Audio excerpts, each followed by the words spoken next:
Share मार्केटमा 90% ट्रेडर्सले पैसा गुमाउँछन् भन्ने कुरा त सुन्नु नै भएको होला। आज एउटा यस्तो टेक्निकल इन्डिकेटरको कुरा गरौँ जसलाई प्रयोग गरेर हजुर पनि कमाउने 10%मा पर्न सक्नुहुन्छ। कुरा गरौँ मेरो पर्सनल फेभरेट इन्डिकेटर जुनले मलाई निराश गरेको छैन। यो इन्डिकेटर हो फिबोनाची रिट्रेसमेन्ट। सुरुमा अलिक ब्याकग्राउन्ड बुझौँ। फिबोनाची रिट्रेसमेन्ट चाहिँ फिबोनाची सिक्वेन्समा बेस्ड रहेको छ जुन चाहिँ लियोनार्डो फिबोनाचीले इन्ट्रोड्युस गरेको थिए। रिट्रेसमेन्टको मिनिङ चाहिँ against the trend or trend reversal. Up ट्रेन्डमा भए डाउन ट्रेन्ड र डाउन ट्रेन्डमा भए अप ट्रेन्ड। फिबोनाची सिक्वेन्स भनेको चाहिँ नम्बर्सको सिक्वेन्स हो। यहाँ देख्न सक्नुहुन्छ जस्तै कि 0 भयो, त्यसपछि 0 + 1 1 भयो, 1 + 1 गर्दै 2 भयो, 2 + 1 गरेर 3 भयो, 3 + 2 गरेर 5, 5 + 3 गरेर 8, 8 + 5 गरेर 13, 13 + 8 गरेर 21, 21 + 13 गरेर 34। यो सिक्वेन्स 34 मा एन्ड हुने भन्ने होइन, यो सिक्वेन्स अझै कन्टिन्यू हुँदै जान्छ। यसमा चाहिँ हामीले अगाडिको नम्बर र पछिको नम्बरलाई एड गर्दै जाँदै एउटा सिक्वेन्स बन्यो र यो सिक्वेन्स अझै लामो कन्टिन्यू हुँदै जान्छ। र हामीले क्याल्कुलेट गरेर निकालेको फिबोनाची सिक्वेन्स हुन् 0 1 1 2 3 5 8 13 21 34 55 र अन्य टन्नै रहेको छ।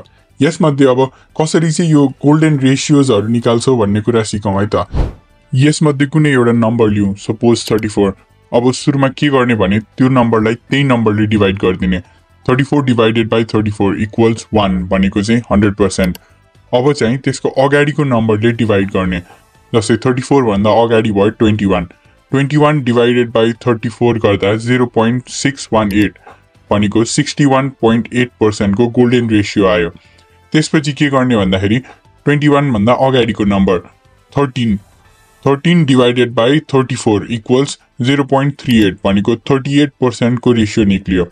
अब फेरि 13 भन्दा अगाडिको नम्बर लिने 8, 8 डिभाइडेड बाई 34 इक्वल्स 0.23 भनेको 23% को रेसियो आयो।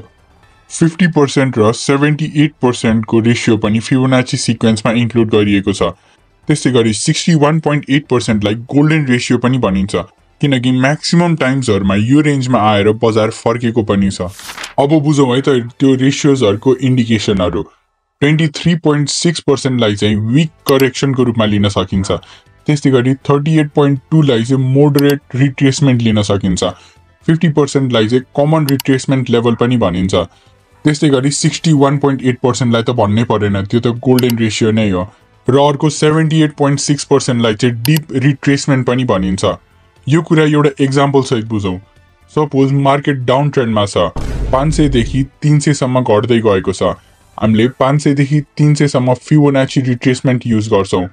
हामीले देख्न सक्छौं कि पोसिबल रिट्रेसमेन्ट लेभलहरु चाहिँ के होला नि त। एउटा रहेको छ 348 को 23.6%, यो रहेको छ टार्गेट 1। त्यसै गरी सेकेन्ड रिट्रेसमेन्ट रहेको छ टार्गेट 2 जुन रहेको छ 376 को 38.2% को।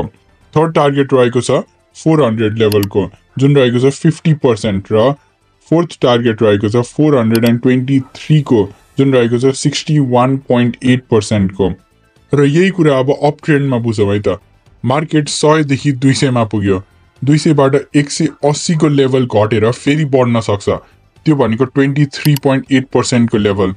त्यसै गरी अर्को लेभल छ 38.2% को जुन रहेको छ 161। त्यसै गरी 50% को सपोर्ट रहेको छ जुन रहेको छ 150 को।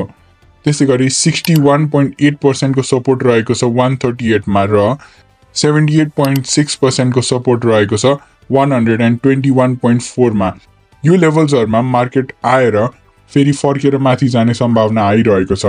मार्केट बढ्दै गएको ट्रेन्डमा यो लेभलसम्म रिट्रेस भएर फेरि आफ्नो अप ट्रेन्डको लय समात्ने चान्सेस हाई रहेको छ। एउटा कुरा भन्छु, आश्चर्य नमान्नु है, हाम्रो नेचर र शेयर बजारमा पनि रिलेसन छ नि। साच्चै भन्दैछु, हजुरले याद गर्नु भएको छ फुलको पेटल्सहरु 3 5 8 को नम्बरमा भएको नेचरले पनि फिबोनाची सिक्वेन्स फलो गरेको हुन्छ। फुलको पेटल्स भयो, त्यसै गरी फिबोनाचीको गोल्डन रेसियो मान्छेको बडीमा पनि देख्न सक्नुहुन्छ। हाम्रो फोर आर्म्स र ह्यान्डको रेसियो साथै फेसियल फिचर्सको लेन्थमा पनि गोल्डन रेसियो फलो गरेको हुन्छ। सनफ्लावरको सिड्सहरूमा पनि फिबोनाची नम्बरको स्पाइरल प्याटर्न फलो गरेको हुन्छ। पाइनएप्पल फलमा धरी स्पाइरलहरू फिबोनाची स्पाइरल सिक्वेन्स फलो गरेको हुन्छ। लो पोइन्टबाट हाई पोइन्टसम्म फिबोनाची रिट्रेसमेन्ट लगाएर सपोर्ट लेभलहरू देख्न सक्छौँ।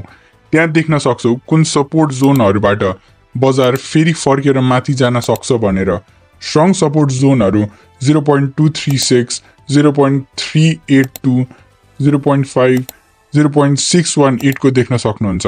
यस्तो पनि केस हुन सक्छ कि सुरुमा 23.6% को सपोर्ट जोनमा आयो तर त्यहाँ सस्टेन हुन नसकेर 38.2% को लेभलसम्म झर्यो। त्यसपछि 38.2 लेभलमा पनि सस्टेन हुन नसकेर 50% को लेभलसम्म झर्यो र त्यसपछि बल्ल माथि गयो। अब यो अवस्थामा चाहिँ के गर्ने? हजुरले के गर्न सक्नुहुन्छ भने घटेको बेला 50% और 61.8% को जोनलाई स्ट्रङ सपोर्टको रूपमा लिन सक्नुहुन्छ। त्यो लेभलहरूबाट बजार धेरै पटक बढेको छ। 38.2% र 23.6% को लेभलमा पनि बाई गर्न सक्नुहुन्छ। बाई डिसिजन लिनको लागि एउटा मात्र इन्डिकेटरबाट सहायता लिनुभन्दा हजुरले म्याकडी, आरएसआईबाट पनि बाई सेलको कन्फर्मेसन लिन सक्नुहुन्छ। शेयर मार्केट लगायत crypto market, forex market, commodity मार्केटमा पनि फिबोनाची रिट्रेसमेन्टको इन्डिकेटर युज गरेर high level of accuracy achieve गर्न सक्नुहुन्छ। बजारको टपबाट बटमसम्म फिबोनाची रिट्रेसमेन्ट लगाएर हजुरले रेसिस्टेन्स लेभल पत्ता लगाउन सक्नुहुन्छ। मार्केटले एउटा रेसिस्टेन्स लेभल पार गर्यो भने अर्को र यदि त्यो पनि पार गर्यो भने अर्को र अन्तिममा माथिल्लो लेभललाई रेसिस्टेन्स रिजनको रूपमा लिन सक्छौँ। अपवर्ड ट्रेन्डमा बजार 38.2% या 61.8% लेभललाई रिट्रेसमेन्ट लेभलको रूपमा लिन सक्छौँ। अब एन्ट्री कता गर्ने त? हजुरले 61.8% एरियाको रिट्रेसमेन्ट लेभलमा एन्ट्री लिन सक्नुहुन्छ। यस बेला हजुरले फिबोनाची लगायत अरू इन्डिकेटर्सहरू जस्तै कि आरएसआई, म्याकडीबाट पनि कन्फर्मेसन लिन सक्नुहुन्छ। अब एक्जिट कहिले लिने त? यदि सपोर्ट लेभल भन्दा पनि तल मार्केट क्लोज भएको अवस्थामा सेल गरेर एक्जिट गर्न सक्नुहुन्छ। सेलिङ डिसिजन लिँदा पनि बाइङ जसरी आरएसआई, एमएसिडीहरूको सहायता लिन सक्नुहुन्छ। यो त एउटा एनालाइसिस गर्ने इन्डिकेटर मात्र हो। हामीले गरेको प्रिडिक्सन अनुसार नै मार्केट मुभमेन्ट हुन्छ भनेर भन्न सकिँदैन। फिबोनाची सहित हामीले अरू इन्डिकेटर पनि युज गरेर कन्फर्मेसन लिन सक्छौँ। त्यसको लागि मुभिङ एभरेज 200 दिनको लिन सक्छौँ। आरएसआई यदि 30 वरिपरि भएको अवस्थामा 60% रिट्रेसमेन्ट भएको अवस्थामा बाई डिसिजन लिएर एन्ट्री गर्न सक्छौँ। एमएसिडीबाट पनि क्रसओभरको कन्फर्मेसन लिन सक्छौँ।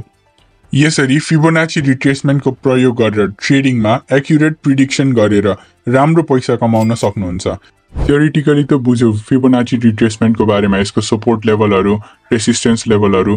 अब चाहिँ hydro power sector, development bank र कमर्सियल ब्याङ्कमा फिबोनाची रिट्रेसमेन्ट लगाएर हेरौँ सपोर्ट र रेसिस्टेन्स लेभल कसरी चाहिँ थाहा पाउने भनेर।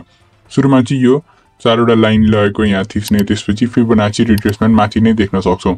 यसको लागि अल्ट एफ युज गरेर सर्टकट पनि युज गर्न सक्छौँ। अल्ट एफ युज गरेपछि तल्लो बिन्दु यो रहेको छ, तल्लो बिन्दुबाट माथिल्लो बिन्दुमा चाहिँ हामीले लगाउन सक्छौँ फिबोनाची रिट्रेसमेन्ट।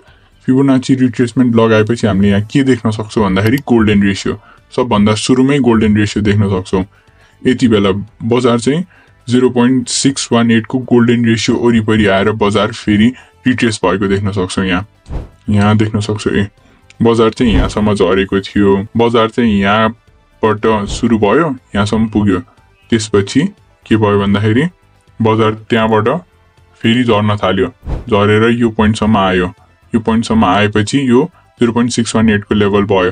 त्यसपछि फेरि रिट्रेस भयो। फेरि रिट्रेस भएपछि बजार माथिल्लो दिशातर्फ लाग्दै गयो। यो रहेको छ फिबोनाची रिट्रेसमेन्टबाट यसरी चाहिँ सपोर्ट लेभलहरू नापन गर्न सक्छौँ। अहिलेको लागि चाहिँ सपोर्ट लेभल रहेको छ 3520 को सपोर्ट लेभल। दोस्रोमा राख्न सक्छौँ हामीले 3295 को सपोर्ट, र यदि त्यहाँ पनि सस्टेन हुन सकेन भने चाहिँ 3113 को तेस्रो सपोर्ट राख्न सक्छौँ। चौथोमा राख्न सक्छौँ यो 2900 को सपोर्ट, र यदि त्यहाँ पनि सस्टेन भएन भने चाहिँ यहाँ तल वरिपरि यो रहेको छन् सपोर्ट जोनहरू हाइड्रो पावर सेक्टरको लागि। यो रहेको छ हामीले तलबाट माथि लगाएर हेरौँ। अब चाहिँ माथिबाट तल लगाएर हेरौँ। त्यसको लागि चाहिँ अल्ट एफ युज गर्ने अनि माथिल्लो बिन्दुबाट माथिल्लो बिन्दुबाट तल्लो बिन्दुमा मैले लगाएर हेरे। यहाँ देख्न सक्छौ हामी बजार यति बेला यो एरियामा रहेको छ। पहिलो रेसिस्टेन्स पहिलो टार्गेट राख्न सक्छौ 3533 को, दोस्रोमा राख्न सक्छौ हामीले 3685 को टार्गेट राख्न सक्छौ र यो तेस्रोमा राख्न सक्छौ हामीले 3880 को टार्गेट तेस्रोमा राख्न सक्छौ। यो चाहिँ अल टाइम हाई एरिया रहेको छ। अहिले पनि त्यति धेरै घटेको त होइन हाइड्रो पावर, यो राम्रो नै रहेको छ अहिले हाइड्रो पावरको लागि। यो चाहिँ रहेको छन् सपोर्ट र रेसिस्टेन्स लेभलहरू हाइड्रो पावर सेक्टरको लागि। दोस्रोमा हेरौँ डेभलपमेन्ट ब्याङ्क। डेभलपमेन्ट ब्याङ्कमा हामीले यहाँ के देख्न सक्छौँ, सुरुमा चाहिँ अल्ट एफ युज गरेर तल्लो पोइन्टबाट माथिल्लो पोइन्टसम्म बनाए। माथिल्लो पोइन्ट यसको लागि भयो यो एरिया। यहाँ हामीले देख्न सक्छौँ दुईचोटि बजार सुरुमा चाहिँ बढ्दै गएको थियो, त्यसपछि घट्यो अलिकति र फेरि यो सुरुमा चाहिँ 0.618 को लेभलमा आएर रिट्रेस भयो। दोस्रोमा चाहिँ फेरि बढ्यो, बढेपछि 0.5 को लेभलमा आएर रिट्रेस भयो र तेस्रोमा नि यहाँ देख्न सक्छौ यो 0.38 को लेभलमा आएर फेरि रिट्रेस भयो। यहाँ देख्न सक्छौ ट्रिपल कन्फर्मेसन, तीनचोटि चाहिँ यो बजार हामीले भने जस्तै यो लेभलहरूमा आएर बढेको छ, यो रिट्रेस भएको छ। पहिलो सपोर्टमा हामीले राख्न सक्छौँ यो 0.38 को सपोर्ट जोन, यो चाहिँ अहिले अलिकति घटेको जस्तो देख्न सक्छौँ। दोस्रोमा राख्न सक्छौँ यहाँ 5065 को र तेस्रोमा राख्न सक्छौँ यो 4814 को सपोर्ट जोनहरू। यो चाहिँ भयो तलबाट माथि। अब चाहिँ माथिबाट तल लगाएर हेरौँ, त्यसको लागि चाहिँ यो हाई पोइन्ट र यो लो पोइन्ट राख्न सक्छौँ। यसरी राखेँ मैले, यसलाई अलिकति एक्सटेन्ड गरेँ भने चाहिँ यहाँ नम्बर्सहरू चाहिँ भिजिबल हुन्छ। अहिले रहेको छ यहाँ पहिलो टार्गेटमा राख्न सक्छौँ 5331 को, दोस्रोमा राख्न सक्छौँ 5484 को टार्गेट। यो चाहिँ टार्गेटहरू हो, यो रेसिस्टेन्स हो। माथिबाट तल राखेपछि रेसिस्टेन्सहरू नापन गर्ने। तेस्रोमा राख्न सक्छौँ हामीले 5607 को टार्गेट र चौथोमा राख्न सक्छौँ 5730 को टार्गेट। यो रहेको छ डेभलपमेन्ट ब्याङ्कमा। यसरी चाहिँ हामीले रेसिस्टेन्स लेभललाई चाहिँ टार्गेटको रूपमा युज गर्न सक्छौँ। तेस्रोमा हेरौँ ब्याङ्किङ सेक्टर। ब्याङ्किङ सेक्टरको त हामीले देख्न सक्छौँ यहाँ ओह्रालो लाग्दै गरेको छ ब्याङ्किङ सेक्टर। अब चाहिँ यो फिबोनाची रिट्रेसमेन्ट लगाएर हेरौँ, यहाँबाट लगाएँ मैले यो हाई पोइन्टमा यहाँ के रहेको छ। ब्याङ्किङ सेक्टरमा हामीले के देख्न सक्छौँ भन्दा बढ्दै गरेको थियो सुरुमा, त्यसपछि चाहिँ यो 0.5 को एरियामा चाहिँ यो धेरैचोटि रिट्रेस भएको छ। यो चाहिँ साइडवेज रहेको छ यो लेभलमा र त्यसपछि त्यहाँ सस्टेन हुन सकेन, त्यसपछि बिस्तारै ओह्रालो लाग्दै गरेको छ। यो चाहिँ 0.618 को एरिया वरिपरि आएको छ अहिलेको लागि। अब हेरौँ के हुन्छ यहाँबाट बजार। यसको दुईटा चान्सेसहरू रहेको छ, कि त यो लेभलमा यहाँसम्म आएर त्यसपछि माथि जान्छ र अर्को भनेको चाहिँ यहाँसम्म पनि सस्टेन नभएर फेरि अझै तल जान पनि सक्छ यसको। यो चाहिँ भयो तलबाट माथि। अब चाहिँ फेरि रेसिस्टेन्स लेभलहरूको लागि हेरौँ, त्यसको लागि चाहिँ यो रहेको छ टप पोइन्ट। टप पोइन्टबाट तल्लो बिन्दु चाहिँ यो रहेको छ। यहाँसम्म लगाएर हेऱ्यौँ हामीले, यो चाहिँ रहेको छ फिबोनाची रिट्रेसमेन्टबाट। कुन रहेको छ नि त रेसिस्टेन्स लेभलहरू भन्दा सुरुमा हामीले राख्न सक्छौँ रेसिस्टेन्स लेभलको लागि यो रहेको छ 0.236 को पहिलो रेसिस्टेन्स, दोस्रोमा राख्न सक्छौँ 0.382 को र तेस्रोमा राख्न सक्छौँ हामीले 0.5 को रेसिस्टेन्स लेभल। यी रेसिस्टेन्स लेभलहरूलाई यदि बजारले तोड्न सक्यो भने चाहिँ अल टाइम हाई वरिपरि पनि जान सक्ने प्रबल सम्भावना रहेको छ। यसरी चाहिँ हामीले आफ्नो ट्रेडिङमा फिबोनाची रिट्रेसमेन्टलाई युज गर्न सक्छौँ। फिबोनाची रिट्रेसमेन्ट बाहेक हामीले आरएसआईबाट पनि कन्फर्मेसन लिन सक्छौँ। जस्तै फिबोनाची रिट्रेसमेन्टको बेला 0.618 को एरिया अराउन्डमा रहेको छ कुनै कम्पनीको सेयर्स र त्यति बेला आरएसआई 30 अराउन्डमा रहेको छ र त्यस्तै गरी एमएसिडीमा चाहिँ भर्खरै ब्लू लाइनले रेड लाइनलाई तलबाट काटेर माथि गएको छ भनेपछि यो ट्रिपल कन्फर्मेसन भयो। एउटा चाहिँ एमएसिडी कन्फर्मेसन, दोस्रोमा आरएसआई र तेस्रोमा चाहिँ फिबोनाचीको कन्फर्मेसन। यो कन्फर्मेसनले चाहिँ हामीलाई के पनि सजिलो हुन्छ भन्दा हामीले यसरी चाहिँ बाइङ र सेलिङ डिसिजन लियो भने इन्डिभिजुअल इन्डिकेटरको एक्युरेसी भन्दा कम्बाइन्ड इन्डिकेटरको एक्युरेसी अझै बढी हुन्छ। त्यसकारण यसरी चाहिँ हामीले ट्रेडिङ गर्यो भने हामीलाई लाभदायी हुनेछ। शेयर मार्केटको क्यान्डल्सहरू र तिनको प्याटर्न्सहरू, साथै कुन क्यान्डल कता बनेर त्यसले के इन्डिकेट गर्छ, सम्पूर्ण कुराहरू समेटेर मैले एउटा भिडियो बनाएर अगाडि नै युट्युबमा अपलोड गरेको छु। त्यो भिडियो हेर्नको लागि स्क्रिनमा देखाएको ठाउँमा क्लिक गरेर पनि हेर्न सक्नुहुन्छ। यस्तै इन्फर्मेटिभ भिडियो हेर्नको लागि द मनी एकाडेमीलाई फलो र सब्सक्राइब गर्न नबिर्सनु होला। See you in my next video. Until then, stay safe and stay invested.